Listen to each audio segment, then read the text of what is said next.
ಕಾಂಗ್ರೆಸ್ನ ಸಾಂಪ್ರದಾಯಿಕ ಮತ ವಿಭಜನೆ, ಬಿಜೆಪಿಯವರಿಂದ ಮತದಾರರಿಗೆ ಹಣ ಹಂಚಿಕೆ, ನಮ್ಮ ಅವಧಿಯಲ್ಲಿ ನಡೆದಿರುವ ಅಭಿವೃದ್ಧಿ ಯೋಜನೆಗಳ ಬಗ್ಗೆ ಮತದಾರರಿಗೆ ಸಮರ್ಪಕ ಮಾಹಿತಿ ನೀಡುವಲ್ಲಿ ವಿಫಲರಾಗಿರುವುದೇ ಪುರಸಭೆ ಚುನಾವಣೆಯಲ್ಲಿ ಕಾಂಗ್ರೆಸ್ ಬಹುಮತ ಗಳಿಸುವಲ್ಲಿ ಎಡವಿದೆ ಎಂದು ಮಾಜಿ ಸಚಿವ ವಿನಯ್ ಕುಮಾರ್ ಸೊರಕೆ ಹೇಳಿದರು.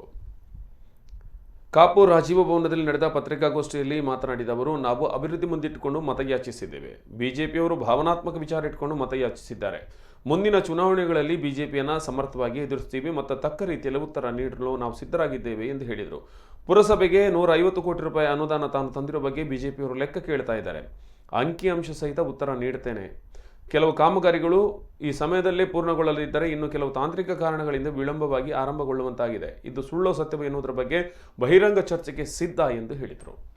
ಎಲ್ಲಿ ಬಂದು ಕೂಡ ನಾನು ಸವಾಲು ಆಗ್ತೇನೆ, ಶಾಸಕರ ಇದನ್ನ ಜನರ ಎದುರುಗಡೆ ನಾವು ಇಟ್ಟಿದ್ದೇವೆ.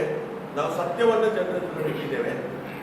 ಸುಳ್ಳನ್ನ ಸತ್ಯ ಸುಳ್ಳು ಮಾಡುವುದು ಏನು ಗುತ್ತಿಗೆದಾರರು ಇವತ್ತು ಪ್ರಧಾನಮಂತ್ರಿಗೆ ಇವತ್ತು ಕಂಪ್ಲೇಂಟ್ ಕೊಟ್ಟಿದ್ದಾರೆ. 40% ಕಮಿಷನ್ ಹೊಡಿತದೆ ಅಂತ ಕಂಪ್ಲೇಂಟ್ ಕೊಟ್ಟಿದ್ದಾರೆ.